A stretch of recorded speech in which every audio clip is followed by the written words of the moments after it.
შეკითხვები ჰქონდათ ძირითადად 2024 წლის და 25 წლის პერიოდზე. შეკითხვები უკავშირდებოდა პროტესტს და ვიღებდი თუ არა მონაწილეობას და უპასუხე რა თქმა უნდა როგორც მოქალაქე ვიღებდი მონაწილეობას. იმიტომ რომ მაგალითად 2024 წლის ოქტომბრიდან ანუ არჩევნების შემდეგ ზოგადად ორგანიზაცია სირცხვილია რის გამოც აქ ვიყავი და რასთან დაკავშირებითაც იყო მათი შეკითხვები. 2024 წლის ოქტომბრიდან ორგანიზაცია აღარ ფუნქციონირებს და ეს დავაფიქსირე კიდეც მაინც არაერთხელ დამისვეს შეკითხვა 2024 წლის ზამთარზე, ნოემბერ-დეკემბერზე, თუმცა მე ისე ვიმეორებდი ამ პასუხს, რაც არის სიმართლე. 2024 წლის ოქტომბრიდან ორგანიზაციას არ ჰქონია არანაირი საჯარო აქტივობა, ან მიღებული დონაცია, ან ასე შემდეგ.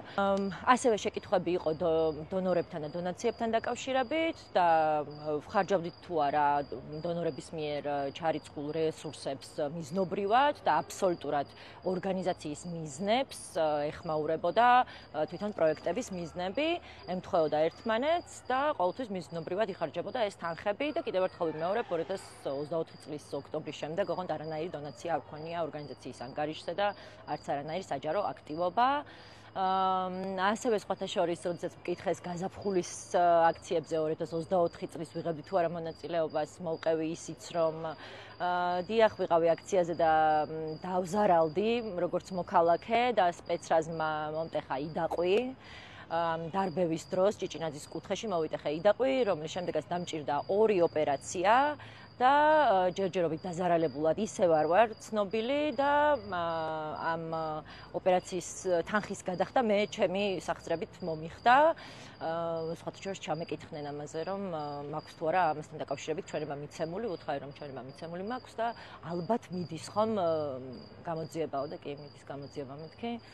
ასევე მიხსენეს დონაციები, ანუ მოქალაქეების მიერ ორგანიზაციის ანგარიშზე ჩარიცხული ფული და გვიკითხავდნენ მიზნობრიობაში რა ეწერათ მოქალაქეებს, ნუ იქ იყო შინ ევროპისკენ, თავისუფლებისთვის და ასე შემდეგ და ბოლოს მიადგნენ რამოდენიმეს, სადაც ვერ გავიმეორებთ უწმაწური სიტყვები წერიაო, ალბათ ქოცების მისამართით ეწერა და კითხვა იყო ასეთი, ვიყენებ თუ არა მიზნობრივად ამ დონაციებს.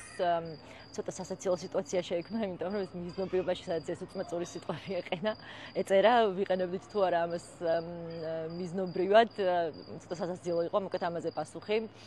საქმის წარმოებასთან დაკავშირებით ზოგადად რა შემიძლია რომ თქვა, არის სისხლის სამართლის საქმე აღძრული ორგანიზაციაზე, რომელიც თითქმის 1 წელია უკვე დახურულია და თითქოს ქართული ოცნების ხელისუფლება ჩვენი ორგანიზაციის აჩრდილს ებრძვის და დაბარებული ვყავდი ადამიანი და მეკითხებოდნენ რაღაც ფინანსურ გადარიცხვებზე და ადამიანის დონაციებთან დაკავშირებით, რომელთანაც ჯერ ერთი ანუ მე არ მქონია შეხება და ნუ მეორე, რა თქმა უნდა, ყოველთვის მიზნობრივად ვიყენებდით ხოლმე და ეს რა ვიცი, სხვა ნებისმიერი ხერხითაც შეუძლიათ მათ გადაამოწმონ და ყველაფერი ისედაც გამჭვირვალე იყო მათთვის აქამდეც ნებისმიერი სხვა უწყებით შეიძლებოდა რომ ვთქვათ ეს ყველაფერი გაერკვიათ და სისხლის სამართლის საქმე არ წამოეწყოთ ჩვენ წინააღმდეგ.